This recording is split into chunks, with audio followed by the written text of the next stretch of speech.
Everyone. This is George Evans from Convergence, and I want to welcome you to episode 29 of In Conversation with Convergence. I'm joined today by the Aztec Group, and I'm joined with really two key leaders at Aztec here in the U.S. The first is Ori Adegbotolu, and Ori is the head of U.S. markets for Aztec here in the U.S., and also Dave Naab. And Dave is head of U.S. operations. I think Ori's based in New York, Dave in the Philadelphia area. Gentlemen, welcome. It's nice to see you both. Good morning, having us, George. Great to All meet right. you. It's great to have you. So listen, I thought we could start today just first with just a little bit about both your backgrounds. Kind of your journey to Aztec, and so the folks that are our listeners have a good sense of your guys' pedigree. Ori, why don't we start with you? Yeah, thanks, George. And, great to be on the platform once again. My background has actually been investment banking. So I joined Aztec about 2.5 years ago, having spent 13 and a half years in investment banking, providing corporate finance to large bulge bracket clients. I was originally based in London and recently moved over to New York at the back end of last year. And what really attracted me to Aztec was, the phenomenal growth journey it's been on, but also recognizing that there's a real tectonic shift in the fund administration space, and really wanted to be part of the journey where we could continue the rollout of the US business and supporting clients as they undergo what is quite considerable change in the private markets. Yeah, no, well said. It's funny when you think about fund administrators. We all think it's consolidating with 20 or 30 transactions a year, M&A transactions a year. But believe it or not, when we started Convergence, Ori, 10 years ago, there were 400 administrators globally, and there's about 640 now. So we'll talk a little bit about this. Dave, your background for our folks. Sure. Thanks, George. Yeah, I'm the head of Aztec's U.S. operations. I joined Aztec in January of this year. I grew up in the asset management industry, working predominantly on registered funds. I started out of college at PwC. I worked there for more than 13 years. And I've spent time in Philadelphia, Houston, Australia, and I did a 2-year tour at PwC's national office. And then prior to joining Aztec, most recently, I was the funds treasurer at Hartford Funds, where I oversaw 80 mutual funds and ETFs. So I've got a lot of experience in both open-end and closed-end funds, private equity funds, corporate advisors, a lot of controls work. It was really opportunistic about the opportunity here at Aztec to sort of grow a U.S. business. So that's how I've gotten here. Yeah, no, it's a good story, because I think, I'm impressed. We do a lot of business with fund administrators, and just the firepower, right, that Aztec's kind of bringing to the U.S. is impressive. Dave, let's first talk about Aztec and how kind of Aztec ended up in the U.S., right? It's not as easy as putting 3 people on a plane to Philadelphia, right? So maybe you could tell our audience a little bit about strategically, coming to the U.S. and the U.S. market for Aztec. Sure. Yeah, and I'll just give a quick overview of Aztec in general as well, just because I don't think it's as well known in the U.S. at the moment. So, Aztec at its core, we're a fund administrator, and we service alternative investment products. We consider ourselves to be the quote bright alternative. Aztec has been operating in Europe for over 20 years, and we've grown organically into a 1,900 person organization. We administer over 600 billion across 300 alternative investment clients. In the U.S., we've partnered with private equity, real asset, and private debt funds, as well as provide corporate services, LP services for all different types of alternative investment vehicles. And then we also service anything from venture capital to institutional funds in the closed-end space, and our sweet spot is the mid-market. Aztec has 6 jurisdictions that we operate in currently, 5 in Europe and now in the U.S. So ironically enough, we opened up our U.S. office in Radnor, which is a suburb of Philadelphia, in March of 2020. Obviously, great timing, as we all were planning on. But, awesome timing, right? So essentially, the pandemic held us up a little bit, but our operation has been effectively set up since, early of 2021. and we're trying to grow that business. We've recently opened up an Irish office as well to increase our transatlantic corridor presence and strengthen our private debt offering. And then Aztec's been growing at roughly 30% per year, and 1 in 3 of our clients have migrated from other service providers. We're privately owned, which is something that we take great pride in. And then we consistently invest back into our business and our people to provide our clients with the best possible experience, which is something I really love about Aztec. And also a nice little plug for us is I'm very proud to mention that Aztec was recently named the 2023 Real Deals Fund Administrator of the Year in Europe. And that annual award is designed to recognize the leading companies and professionals within the European private equity industry. So we felt pretty strongly that we needed a U.S. presence given the size of the U.S. market. We felt that our operating approach and style is a client-centric approach, and we felt that would be a really good opportunity to support global advisors and that operate in both the U.S. and Europe. Yeah, so that's a quick overview of Aztec. Well said. And listen, I think that's very helpful to everyone. What's interesting is, we look at market share every year and every month, and how it's kind of distributing and redistributing amongst fund administrators. And we clearly have seen a trend in the last 2 years of people are moving a bit down market, right? That a lot of this industry was dominated by the top 10, even the top 25, and we're seeing kind of that 25 plus is starting to outgrow the market and outgrow. And I think people are looking for some of the nimbleness, right? That you kind of allude to in your conversation. So Ori, it's I'm sitting here in the end of August. We're already starting to plan for 2024, but we're still talking about 2023. Interested in your thoughts on what Aztec is seeing as kind of challenges and headwinds right now in the market, right? And some of the things, and then maybe we could kind of balance that out with even your thoughts on kind of the tailwinds, right? The things that are maybe in your favor and helpful to your business. We're in interesting times at the moment with the global market showing signs of dislocation in parts, and it's obviously been a challenging fundraising environment. We're only really just emerging from what was a significant jolt to the banking sector with the SVB First Republic situations, and the ongoing geopolitical risks are obviously overhangs on the market. And that have been some of the key factors that are shaping and influencing the private markets. I think the simplistic view previously had been that we were in, quote, a barbell environment where the smaller creative managers and also the institutional managers were able to successfully raise, and the mid-market was the most impacted. But what has become abundantly clear in recent months is that regardless of size, managers are being challenged on fees, product design, and also LPs are challenging the operational competence of the managers that they're potentially going to invest in. So in an environment which is favoring the LPs, there's a lot of strain being put on the GPs to really earn their stripes, so to speak. And whatever sort of size bracket you're in, you're having to work more in a collaborative fashion. Negotiations are taking longer. I think what is defined as a successful raise has also evolved. And as a result, GPs are really looking to lean on their partners to work in a more collaborative fashion to support them in achieving those fundraising launches that they undertake and get involved with.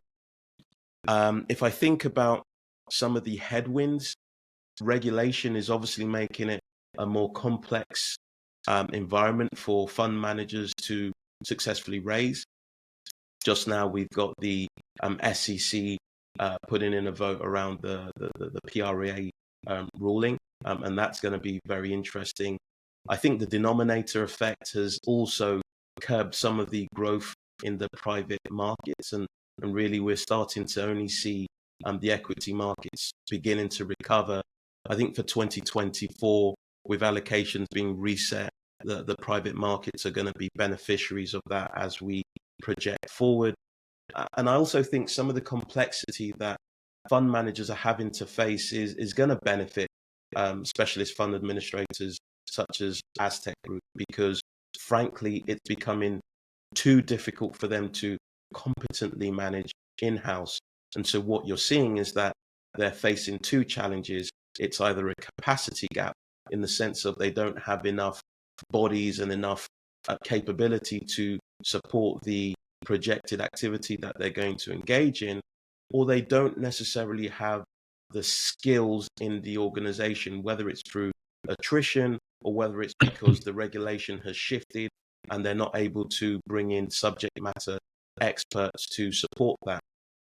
And that challenge is more pronounced as they engage in cross-border activities. And I think where we're incredibly well positioned is supporting especially US fund managers with a transatlantic support service that can give them support not just domestically in the US, but also as they reach into key jurisdictions such as Europe. So it's a challenging time, but there are pockets of opportunities that exist for fund managers. But I think the key point is that people have to be more creative in the way in which they go about executing fund. Yeah, listen, I completely agree with your remarks, Ori, because, if you ever believed in Darwinism, now's the time, right, in terms of survival of the fittest. It's interesting. Almost a third of private funds that are SEC registered are still self-administered. And that is dropping precipitously, right? It started with mutual funds, then went to hedge, then PE, and it's working its way through the rest of closed end. But people that, advisors, GPs that had been culturally opposed to outsourcing are now kind of changing their minds because of some of what you mentioned, some of the capacity issues and constraints and everything from the war on talent, right, and the ability to handle growth like they used to. Very different paradigm today. So I think it's a great opportunity for firms like yourself that are nimble and opportunistic, right, in the market. You mentioned regulatory changes, and David, I wanted you to comment a little bit on that. The SEC agenda is as big as I've ever seen. 53 rules up for discussion and vote, and not all for vote, but up for discussion. And like your thoughts on how that's impacting, in your view, the private markets. Yeah, absolutely. And as you said, and Ori said, right, as of right now, the SEC administration is rulemaking at a record-setting pace right now, and it's just something that we haven't seen before. And clearly the focus is on regulatory change and oversight just to continue to ramp it up.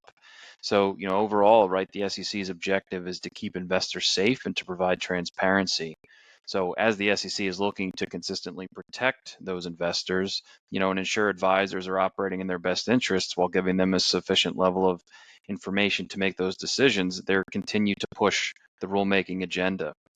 And I think in the private funds world, right, as already mentioned, you've got the private fund advisors rule, which the vote is coming up imminently, and that's on the docket. They've got changes to Form PF that they've put out that are looking to tighten up requirements on private fund advisors and provide more transparency to investors. And then, with the PFA rule, you're just starting to see the breadth where the SEC is starting to get further and further into the private fund space. The SEC has also been pushing administrators to uphold their fiduciary duties. You've seen SEC actions taken against certain fund administrators now, which is something you haven't regularly seen in the past. And then there's also these actions, that continue to demonstrate that the bar keeps getting pushed higher. And to your point, George, clients and advisors feel that they just can't keep doing that themselves. It takes investment, it takes technology, it takes time, and I think that's an opportunity for the sub-administrators to help support those clients in that effort, because it's just becoming, again, coming at us at record-setting paces. Yeah, I mean, we now hearing this phrase co-sourcing a lot, for example, right? That's right. And that's a kind of a generally new phenomena. Just to carry on, Ori, with the conversation about outsourcing, what are you seeing in the U.S. from the Aztec lens in terms of kind of attitudes towards outsourcing? I mean, I know we've talked a little bit about it, and what makes you guys a little different, right? Because most of the admins are, they're looking for a couple kinds of new business, right? New logos from emerging, new funds, new logos, taking it away from another admin, and then finally kind of that in-house firm that outsources, um, finally maybe to a third party administrator, and that could even include taking over people's captive models, taking over middle and back offices, and leaving people intact and rebadging them. There's all kinds of models out there, but just curious, Ori, about your further thoughts just on the attitudes around outsourcing, and really what really makes you guys a little different in the market. Sure. And look, I think there is no sort of linear path, and I'd segment the market in a number of ways. I think that the first bucket is going to be those that have not outsourced at all. And I think it's fair to say that that is fastly dropping in terms of percentage of the overall market. The clients that we're speaking to, they're increasingly interested in how outsourcing is going to be able to support them, given the rising complexity, some of the labor challenges that they've faced, the impact of technology on the market and on their business. So I would say that that proportion is starting to drop, and I think it will continue to as a trend. I think you've got another bucket, which are those that have outsourced and have been able to achieve strategic partnerships with their service providers and fund administrators. And what we're seeing in that instance is they're also looking at how they can deepen those partnerships and outsource more activities and leverage the efficiencies that exist when those partnerships are done well, and whether that's through data strategy or technology, or whether it's working with a fund administrator across additional strategies or jurisdictions. We're certainly seeing there's appetite for fund managers to pursue that path in more meaningful ways. But then there's also the constituent of those that have gone through the outsourcing route and frankly haven't felt like they've got a good result as opposed to, as a result of this. And ultimately they're faced with sort of two challenges. One, revisit the operating model and understand, is there a different way of cutting this?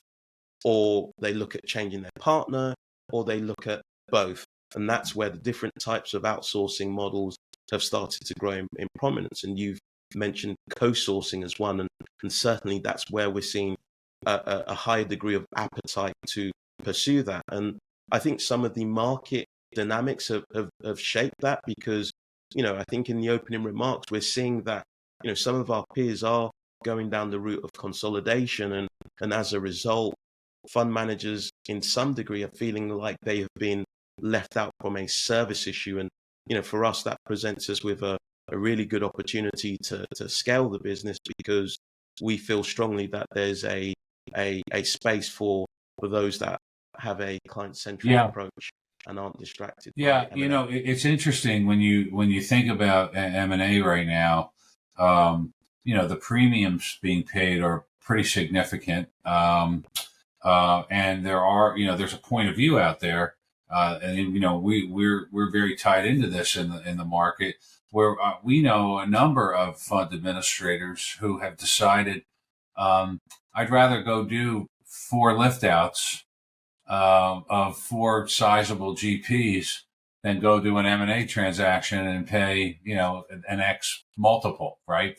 Because, and both opportunities I think exist, right, out there. But I think you're right, Ori, that I do think attitudes are changing at GPs about this, and I think the rate of investment and the amount of technology and the amount of efficiencies that are out there, there's a lot to be levered that there never was to this degree, I think, right now. So, we're expecting that 33% in-house to continue to go down rapidly, right, over time.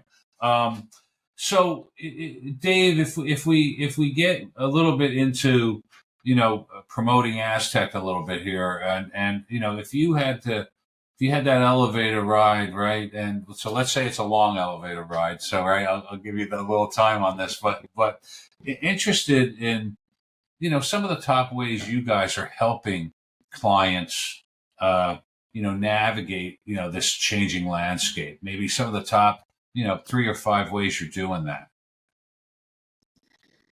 Yeah, sure, sure.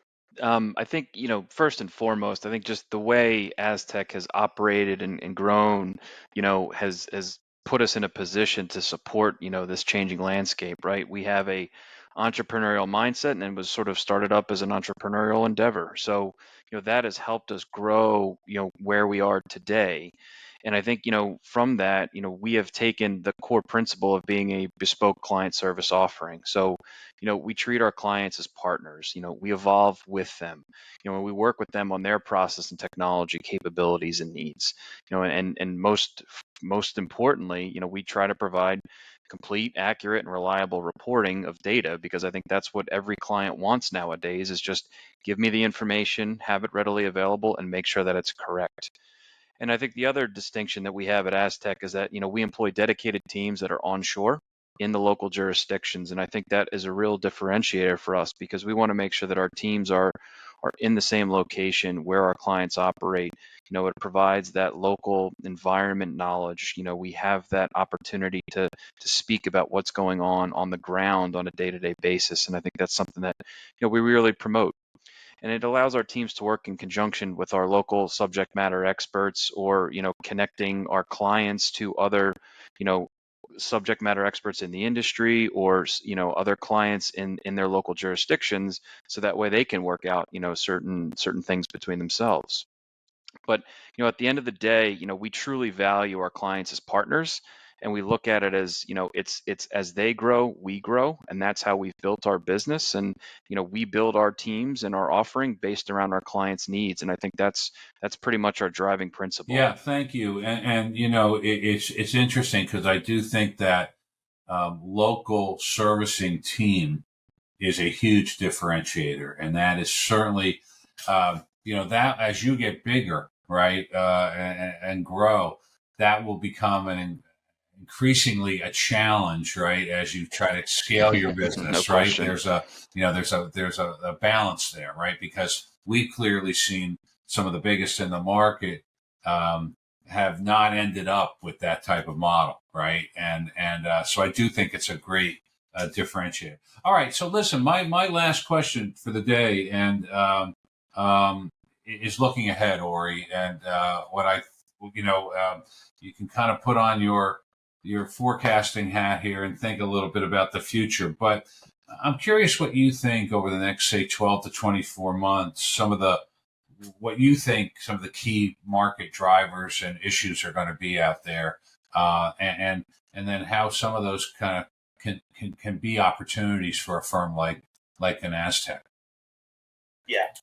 Yeah, and I think before I dive into sort of my viewpoint over the next 12 to 24 months, I would just like to add a very basic but very important thing that we try to deliver. And I think about this from my banking days is providing our clients with a name point of contact, something as basic as Right. that, you have a relationship manager that is responsible for the coordination and delivery of the services that Aztec provide. And I think it's something so basic but so fundamental. So I just wanted to mention that. But if I project forward and think about the next 12, 24 months, obvious thing I would say is that I think the market's going to continue to be choppy. And so for a GP, for the fund managers out there, there's going to be pressure on the top line. And as a result, the focus is going to be on the bottom line. And they're going to continue to look at how they can leverage what they can with less. And so for fund administrators, there's going to be pressure on fees as fund managers are being pressured by their LPs on fees. So there's going to be that continued pressure point that needs to be focused on. Complexities on the rise, operational complexity, I don't see that reversing. Even some of the structures that we're seeing at the moment, they're becoming complex in nature as fund managers try to accommodate the specific nuances and requirements of their LPs. And again, they're having to do more to get the same. So I think that's going to be on the rise. And cross-border, domestic complexity, they're all features which are going to throw themselves into the pot. So as a result of that, GPs, fund managers, the industry in general need to think about how they leverage technology, how they drive operational processes.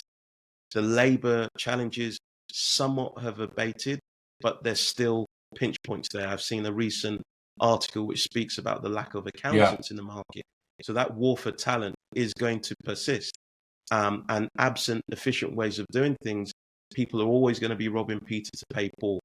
So it really speaks to me about the importance of collaborative partnerships with your stakeholders across your ecosystem, and really looking at how you can drive your technology, your data strategy, your outsourcing strategy, the type of outsourcing models that you're implying to really drive those effective outcomes and results. And I think in that degree, working very closely with the right partner that's capable to support you domestically and internationally is going to be critical. Yeah, and listen, that's well said. I think, I've been around this industry a long time, and I probably think your biggest challenge is just name recognition right now, right? People don't know what they don't know, right? And getting that out in the market is, I think you've done a great job over the last few years, right? Doing that. So, well, listen, you guys are both very well spoken, very articulate. I want to thank you for joining us today. It was a real pleasure. You've been a great client of ours, and, we look forward to, continuing that partnership with you and watching and helping you with your precision in the marketplace and your growth plans. So thank you both for joining me today. Thank you, George. Appreciate it. Thank you so much, George. All It was right. great. I want to finish now, as I normally do, with a brief overview of service providers and some of the market share changes we saw, over the last month. I want to start with fund admins, and we're looking at assets. So assets year over year, right? August to August grew at just a little over 1%, and we saw the top admins 1 through 5 grow at about that same rate, but admins 6 to 10 grow at about 5%, 5 times that rate, and admins 11 plus grow at 11%, so almost 11 times the market rate. That continuing trend of growth, kind of down market beyond the top 5 or 10 in the admin world. On the auditor front, we saw the big four grow at about 2%, versus that 1% market growth. 5 to 10 grow at about 3.25%, and 11 through 25 grow at about 1.25%. So at the high end, most of your growth was in auditors 5 to 10. What's very interesting, though, is auditors 25 plus actually shrunk almost 18%. So that's a trend we're going to watch and continue to look at. In terms of prime brokers, we look at funds, right? So we saw funds grow at about 8%. Prime brokers 1 to 10 grew at about 1.5%, but prime brokers 11 to 25 grew almost 7%. And all other prime brokers, so 25 plus, actually shrunk almost 60% in terms of fund growth. So we'll talk about that in upcoming sessions. And then lastly, I want to talk about custodians. So we saw that custodian market growth at about 1%, like audit and admin, with the top 10 custodians growing at about 5.5%, custodians 11 to 25 growing at about 13%, and 25 plus shrinking about 19%. So in all three cases we see here are the number 26 plus shrinking over the last year. We were going to talk a little bit about that trend, and I want to thank you all for joining me. It's clearly the end of summer. Enjoy the rest of your summer, and we will see you soon for episode 30. Thank you.